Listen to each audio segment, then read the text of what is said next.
often talk about figures who really shape a nation's culture, and today, well, we're going to dive into the life and legacy of a true giant of Philippine cinema, Nora Aunor. Hmm.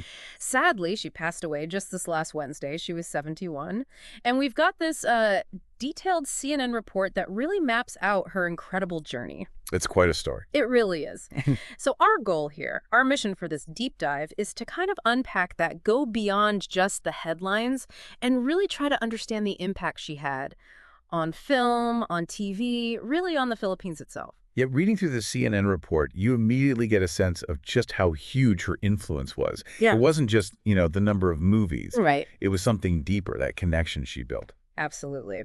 So maybe let's start at the beginning. Nora Aunor, born Nora Cabaltera Villamayor, her start was, well, pretty humble. Very humble. The report mentions growing up impoverished in Camarines provinces. Yeah, selling water at a train station. I mean, Yeah. picture that. It's such a stark contrast to the superstar she became. It really is. Yeah. But it seems like that talent was there early on. She first got famous as a singer, right, back in the 60s. That's right.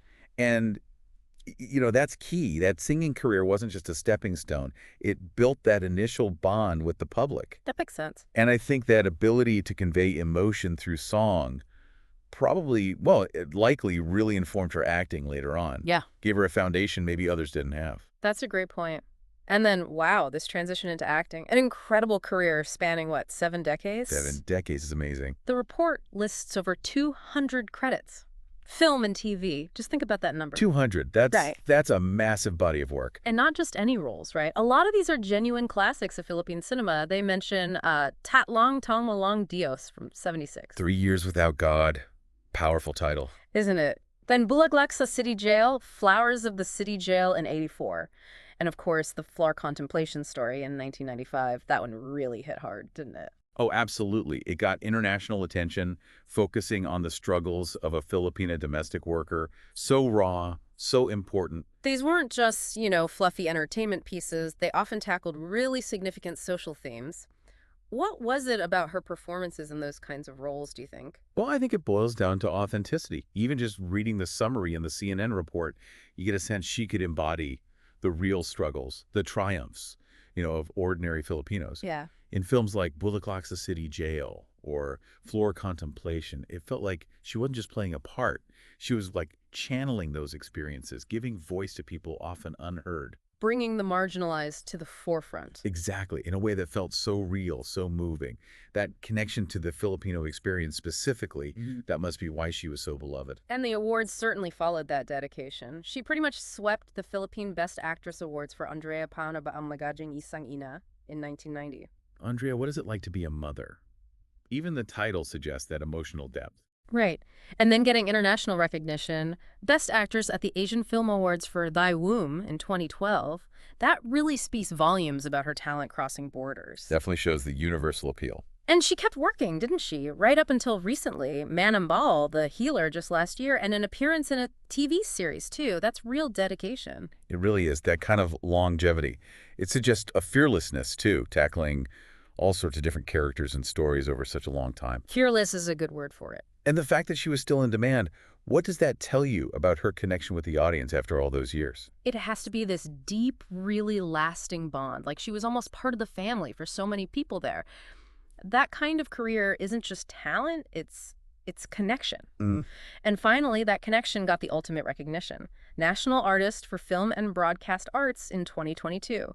The highest honor in the country for actors. A huge testament to her contribution, absolutely. But the CNN report also mentions, well, it wasn't straightforward, was it? There was that controversy back in 2014. Right, when then-President Benigno Aquino III didn't grant her the honor initially, and it was linked to a past drug arrest. Yeah. It brings up that tricky thing, doesn't it? Yeah. How society deals with the personal lives of its icons versus their artistic achievements. It really does. The report gives the details. The arrest was in LA in 2005.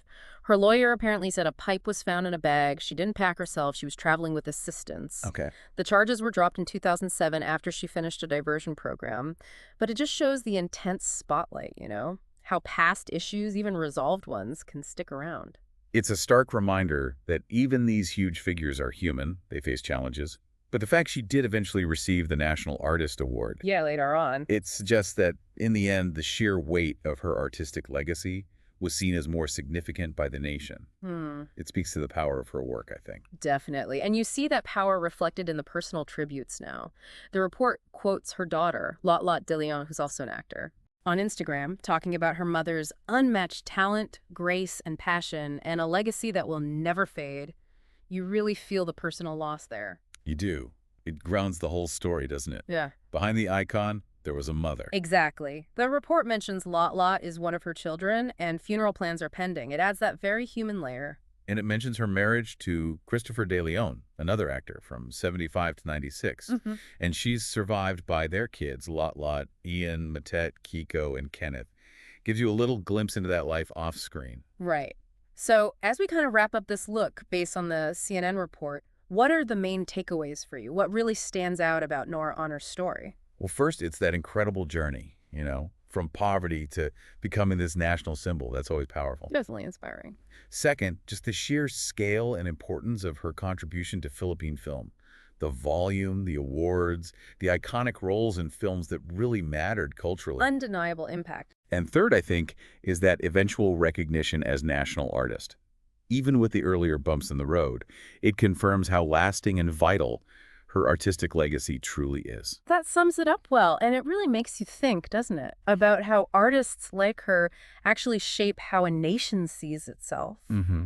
What's the real resonance of a career that huge, that impactful, especially one that included, both public triumphs and those personal struggles?